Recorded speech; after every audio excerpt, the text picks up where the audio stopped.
Hi, this is Kamaljeet Kaur. I'm a student nurse practitioner at United States University. Today I'm going to make a cardiovascular examination with my son Gurnoor Singh, and I'm giving you the consent to upload this video on YouTube under unlisted title, so my professor can see this video and she can give me the grades accordingly. So before starting this video, I'm just gonna give a 360 view of this room so my teacher can see I'm not using any kind of clues, or I'm not using any kind of notes to make this video. I'm making this video all with my memory, and I'm not using any kind of notes. And now I'm gonna give you the 360 view of this room.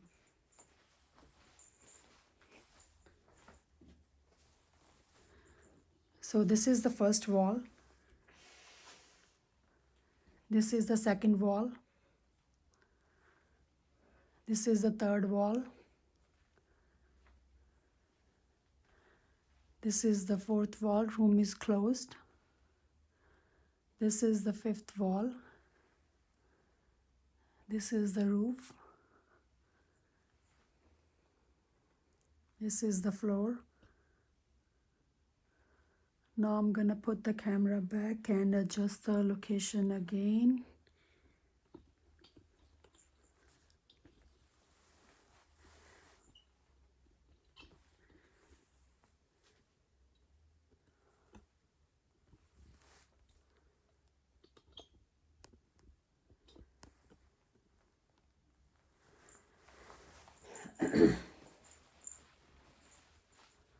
So I have already washed my hands, but before touching my patient, I'm gonna again sanitize my hands.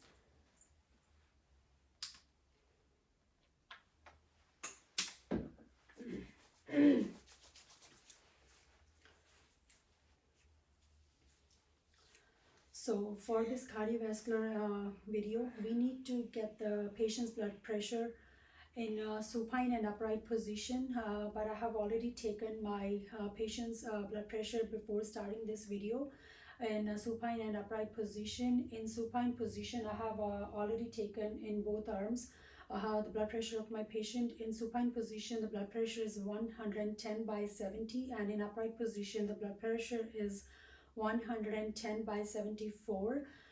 Which I did not notice a big difference in both positions. When my patient went from supine to upright position, I did not notice a big difference, and my patient did not complain any dizziness or any blurred vision, so which is a normal finding, and I did not find any abnormalities, and this concludes the normal finding for the blood pressure. So now with this one, I'm moving forward for the neck examination. For neck examination, I'm gonna look for the neck veins first, and for neck veins, I'm gonna have looked for the jugular vein distension, or I'm gonna measure the jugular vein measurements. For jugular vein, I'm gonna keep jugular vein pressure. I'm gonna keep the patient in supine position, and I'm gonna ask my patient to just keep his head to the left side, and I'm gonna raise his head to like 30 to 45 degrees angle for the proper visualization. Okay, can you just lift your head up? Yeah, just okay. So for this one, we can use a pen light, or so that's why we can just properly visualize the jugular vein, or we will look for the higher pulsation point. First we gonna visualize, or we gonna look for the higher pulsation point.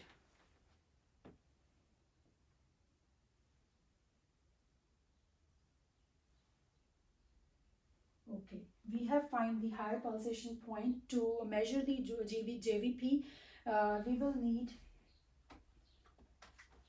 a flat card. So I'm using the Snellen chart, or we will need a ruler, we will place the ruler on the sternal notch, and we will put this flat card on the higher pulsation point, and we will put this vertically on the sternal notch, and we will put horizontally on this the higher pulsation point. In this way we will get the JVP.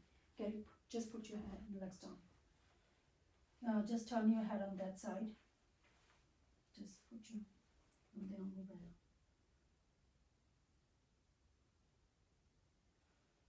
Okay.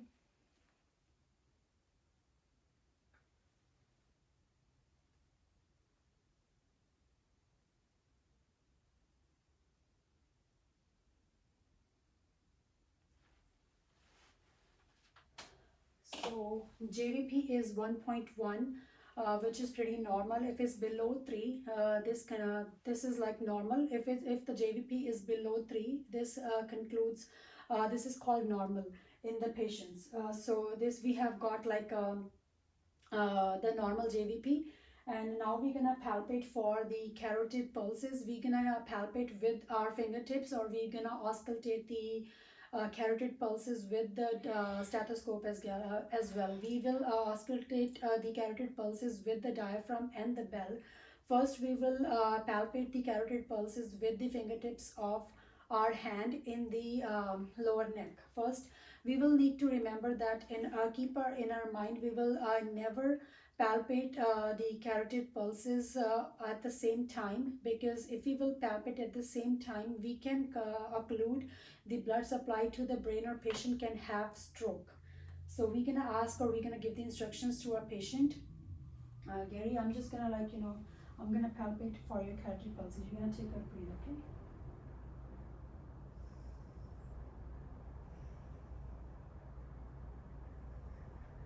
So I did not feel any thrills, so it's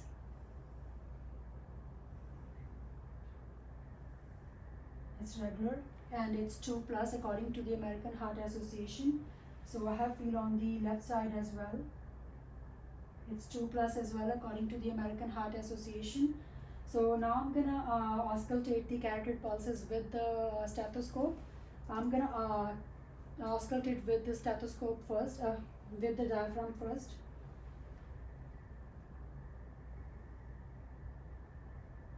Now I'm gonna feel with on the other side, on the left hand side. It's 2 plus. I'm gonna do it with the bell.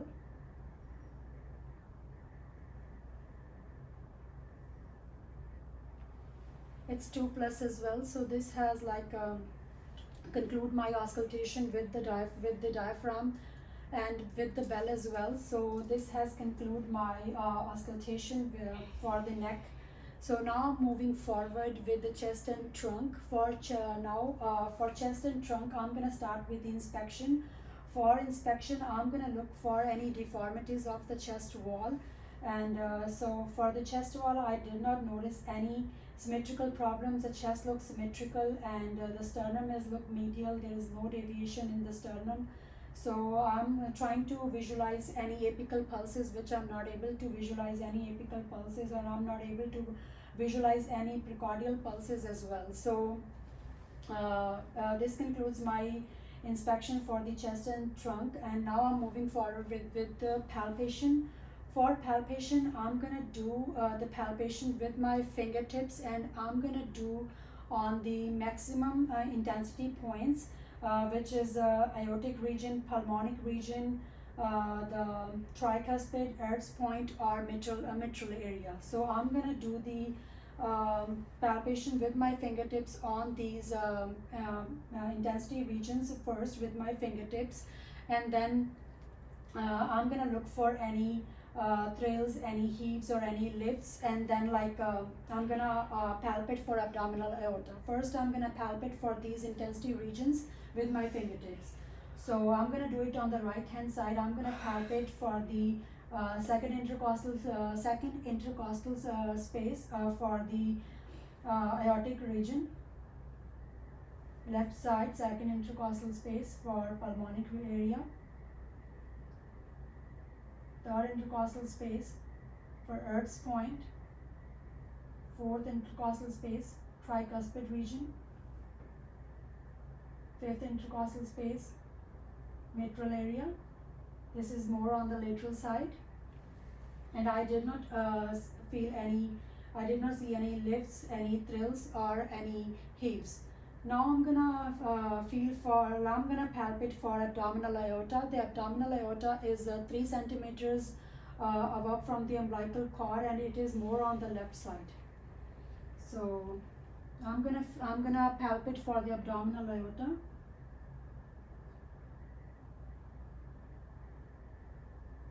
I did not feel any heaves, any thrills, or any lifts. So this concludes the palpation. So now I'm going to going forward with the auscultation. For this auscultation, I'm gonna do the auscultation with the diaphragm and with the bell on all these four areas, on the aortic region, on the pulmonic area, on tricuspid area, on the mitral area, and on the Erb's point. On these all areas, I'm gonna use my diaphragm and my bell. So first, I'm gonna start with the I'm gonna start the auscultation on all these four areas with the diaphragm first.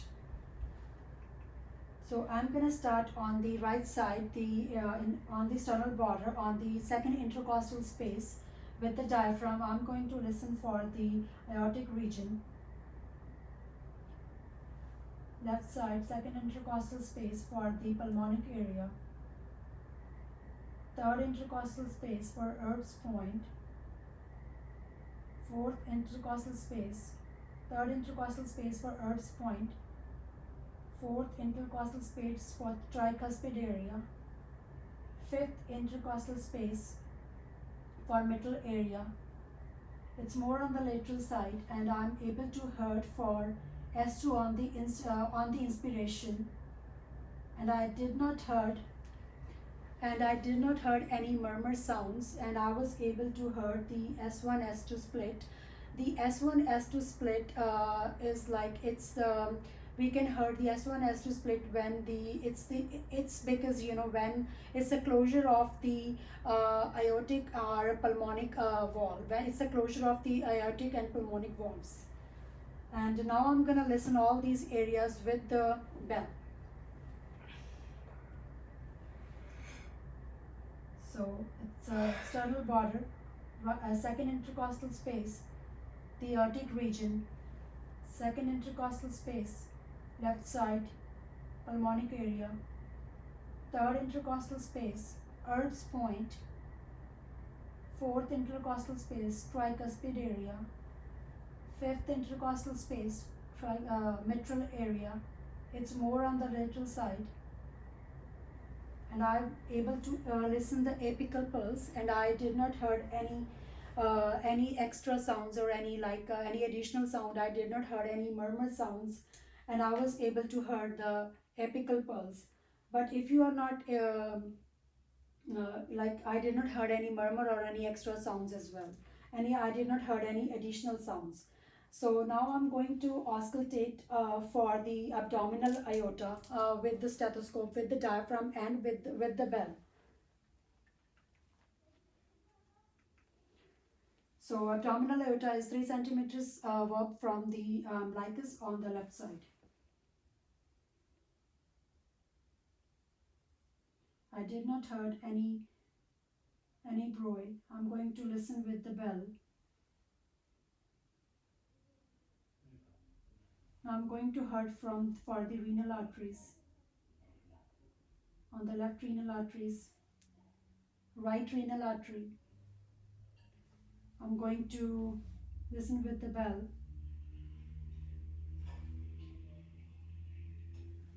I'm going to listen for the iliac arteries, right iliac artery, left iliac artery, with the bell, left iliac artery, right iliac artery.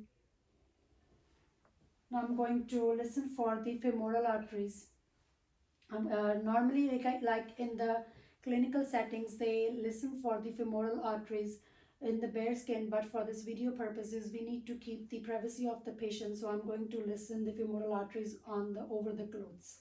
But if we are in the clinical setting, we can hear the femoral arteries on the bare skin. So I'm going to listen the femoral arteries over the clothes, first with the diaphragm and then with the bell.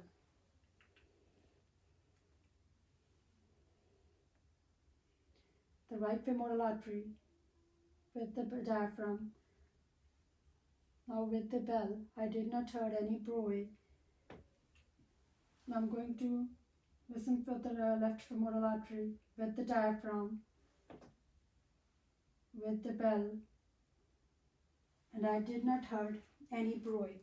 So I did not heard any abnormalities. I did not heard any bruit. So it means I have got all the normal findings, and we can bring the patient in the sitting position if we want to hurt, especially for the Erb's point, because the Erb's point is the point where we can hurt the murmur points, the murmur sounds. The murmur sounds are like heard in those cases if patient has mitral stenosis going on. Can you please sit down? You can ask the patient to sit down or ask just a lean forward, or you can ask, you can hear those points in the sitting position. Just lean forward a little bit. So now I'm gonna ask, now I'm gonna listen the heart sounds with the diaphragm on all those areas which we have listened when the patient was in the lying position. So sternal border on the side, on the second intercostal space, aortic region, left side second intercostal space, pulmonic region, third intercostal space, Erb's point. This is the point where we can heard murmur sounds if patient have going the aortic insufficiency or mitral stenosis going on. Fourth intercostal space, tricuspid area. Fifth intercostal space, mitral area. And this is the area where we can feel, where we can listen or heard the apical pulse.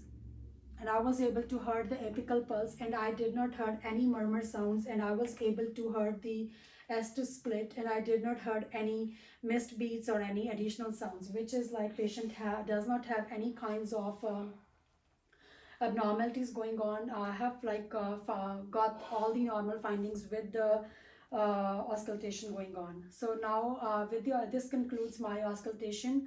And after this, I'm moving forward with my peripheral examinations. Can you just please lie down?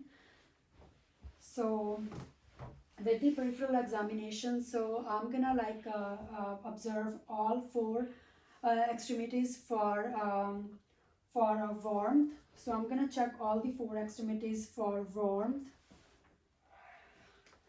for color, for any edema. So I'm gonna just press on the ankles. If you're gonna feel any kind of dip, so it means patient have the edema. So I'm gonna look for any varicose veins, which I did not notice any. So I'm gonna look for any shunts, any abnormal skins, any cyanosis. So patient skin is warm to touch, and the skin color is normal to ethnicity.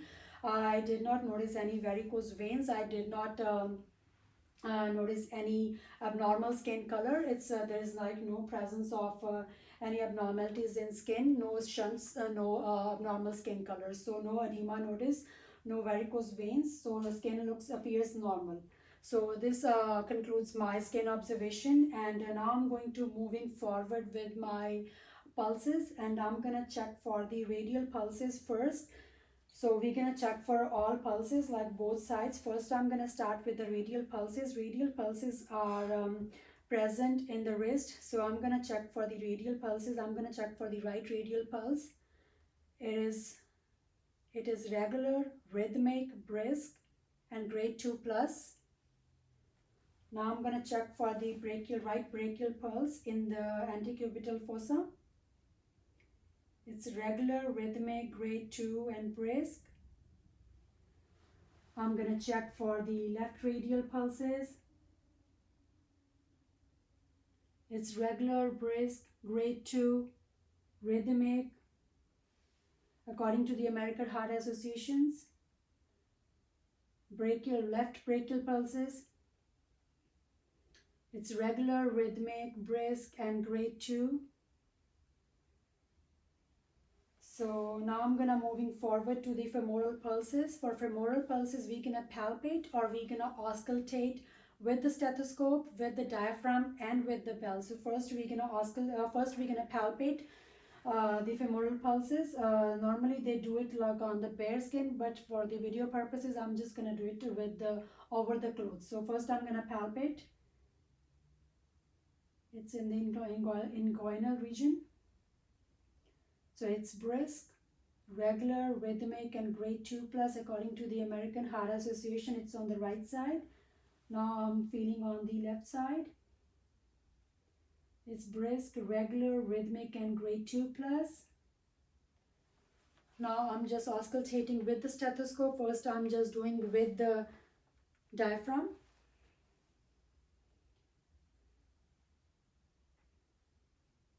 It's regular, rhythmic, and grade 2 plus. I'm doing with the bell. It's grade 2 plus, regular, rhythmic. I'm doing with the bell on the left side. I'm doing with the diaphragm. It's regular, rhythmic, and grade 2 plus. Okay, so now I am moving forward with the popliteal pulses. For this one, I'm gonna ask my patient to bend his knee. So we're gonna find the popliteal pulses in the popliteal fossa under the kneecap. So we're gonna do it. So it's brisk, regular, rhythmic, and grade 2 plus on the right side. And I'm gonna do it on the same on the left side. I'm gonna ask my patient to bend the knee and in the popliteal fossa on the left side. It's regular, rhythmic, and grade 2 plus.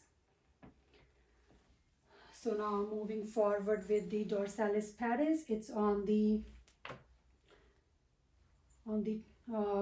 upper side of the foot. It's regular, rhythmic, and grade 2 plus according to the American Heart Association. It's on the right side. Now I'm going to feel on the left side of the foot. It's regular, rhythmic, and grade 2 plus. Now I'm going to feel for the posterior tibial. It's below and behind the medial malleolus.